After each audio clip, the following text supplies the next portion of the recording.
अगर 10 मिनट में इफ्तारी बनानी हो तो ये रेसिपी बनाकर देखें। सिर्फ कुछ ही चीज़ें चाहिए होंगी और आप बहुत ही आसानी से और बहुत ही मज़ेदार ये करारे से पकोड़े बनाकर तैयार कर सकते हैं। बिस्मिल्लाहिर्रहमानिर्रहीम। अस्सलामुअलैकुम। मैं हूं शेफ़ ज़ाहिदा। आप देख रहे हैं मेरा यूट्यूब चैनल रेसिपी बाय मी।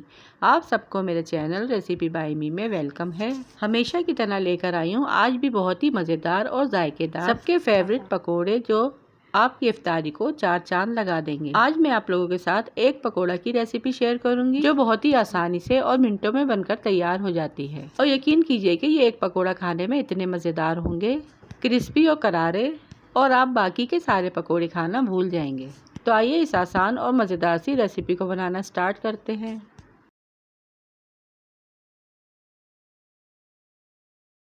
इसे बनाने के लिए यहाँ पर हमें चाहिए होंगे 4 अंडे, 2 प्याज, 1 हरी मिर्च और खूब सारा हरा धनिया।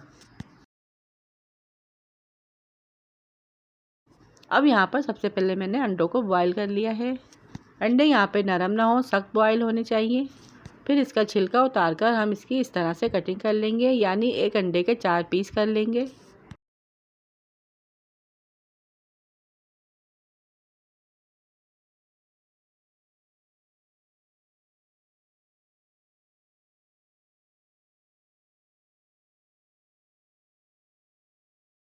फिर इसी तरह से हम सारे अंडों को कट कर लेंगे।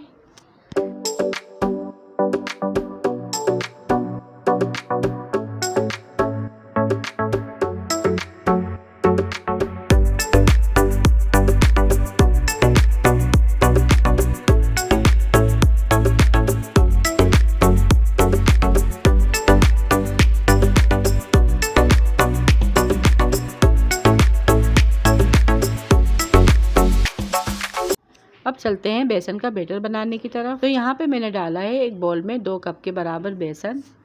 जब भी आप लोग कोई चीज़ बनाएं तो बेसन हमेशा फ्रेश और अच्छी क्वालिटी के लिया करें।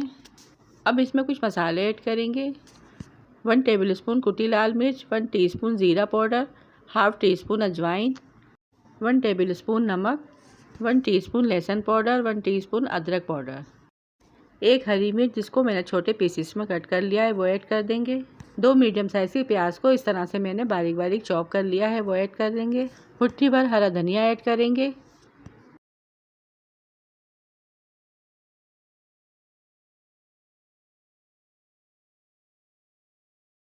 Quarter teaspoon food colour add करेंगे, यानी जर्दे का रंग ऐड करेंगे। और इन सारी चीज़ों को बेसन में अच्छी तरह से मिक्स कर लेंगे। थोड़ा थोड़ा पानी ऐड करने के बाद एक गाढ़ा सा पेस्ट बना लेंगे।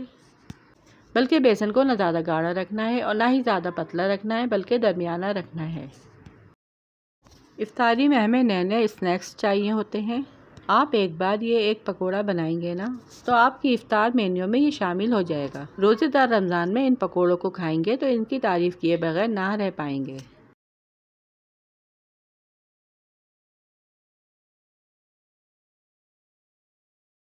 इससे पहले अगर आप लोग मेरे चैनल पर नए हैं तो मेरे चैनल को सब्सक्राइब कर लें और बेल आइकन के बटन को भी प्रेस कर दें, जिससे मेरी हर आने वाली न्यू वीडियो सबसे पहले आप तक पहुंच सके।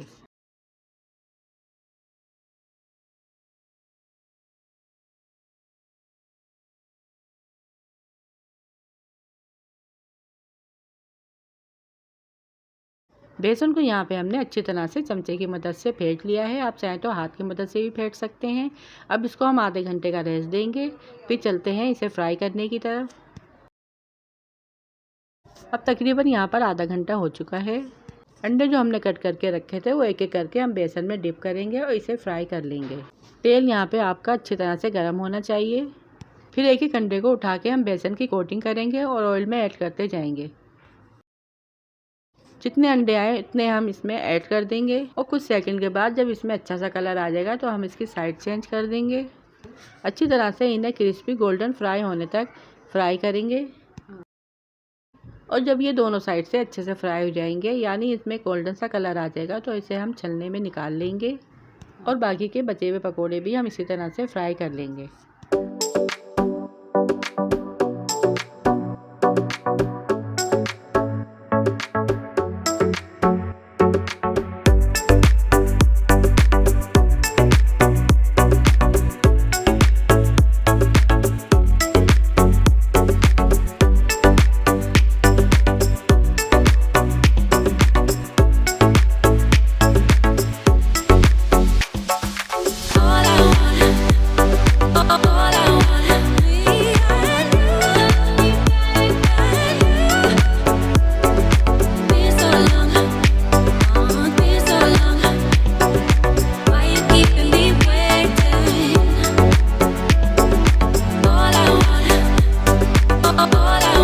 और ये देखिए कितने शानदार से पकोड़े बनकर हमारे तैयार हो रहे हैं।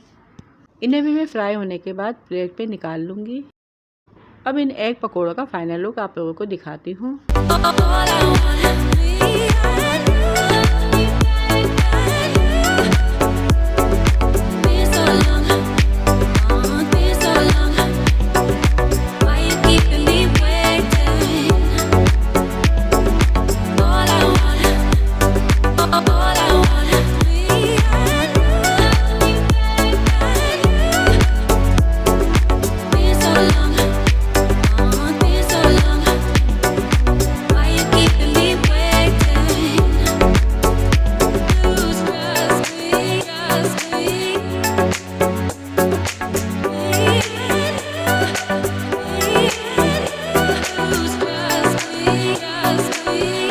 तो ये देखिए कितने शानदार और कितने ज़बरदस्त क्रिस्पी और करारे पकोड़े बनकर तैयार हुए हैं। तो सिर्फ 3 से 4 अंडों में आप पूरी फैमिली के लिए अंडा पकोड़ा डिश भरकर बनाकर तैयार कर सकते हैं। तो देर किस बात की, आज ही इस रेसिपी को ट्राई करें और कमेंट्स में लाजमी बताइएगा कि ये रेसिपी आप लोगों को कैसी लगी। और ये गर्मा गर्म पकोड़े आप केचप या फिर रायते के साथ सर्व करें।